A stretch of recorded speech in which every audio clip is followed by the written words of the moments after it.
Hello YouTube, Suzaku Blitz here with part 4 of my Mega Man 4 MI run. Today's episode we'll be taking on Skullman, and the reason why I decided to go to Dive Man first for the balloon upgrade is because of the fact that Skullman's level probably has more bottomless pits than it actually has solid ground.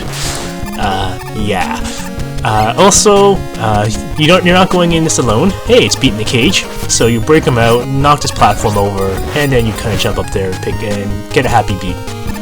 Very happy beat. So he picks you up and takes you back to the top, and you're good to go.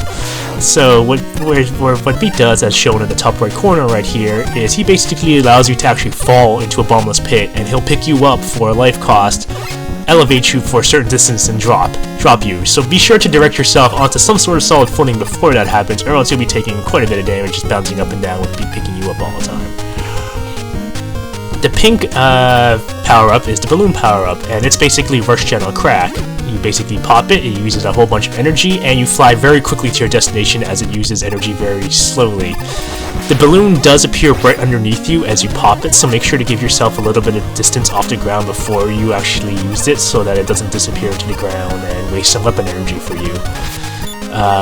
Balloons trivializes, like Rush Gen Mega Man 3, does trivialize quite a bit of a few sections, so as I will demonstrate right here, more balloon power!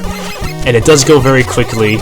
It does consume energy, but it uses it at a very, very slow rate, so you don't have any fear of running out while you're flying unless you're being really tardy about your things, or you're using it right now when you only have 2 bars of energy left.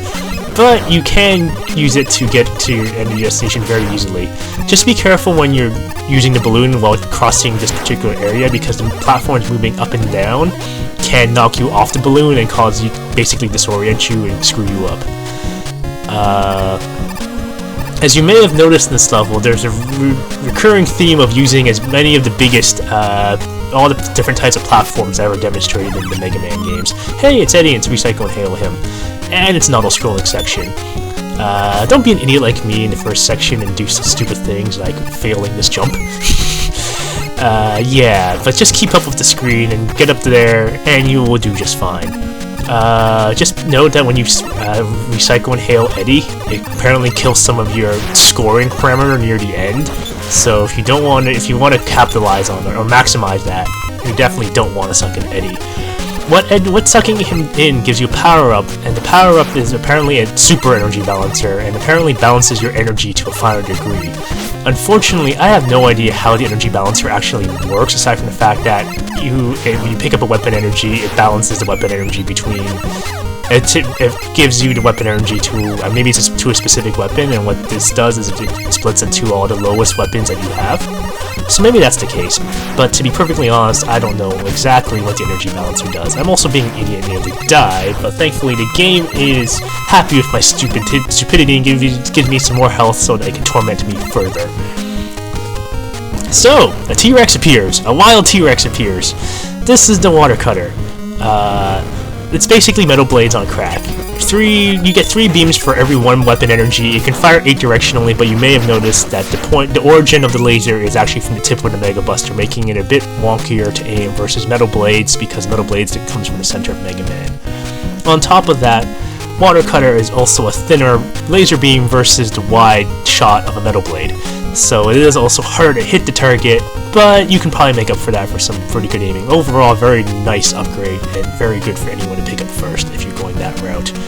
I honestly don't know what will happen in that section if you don't have Beat. I'd rather not find out, but I may do it one time anyway, just because.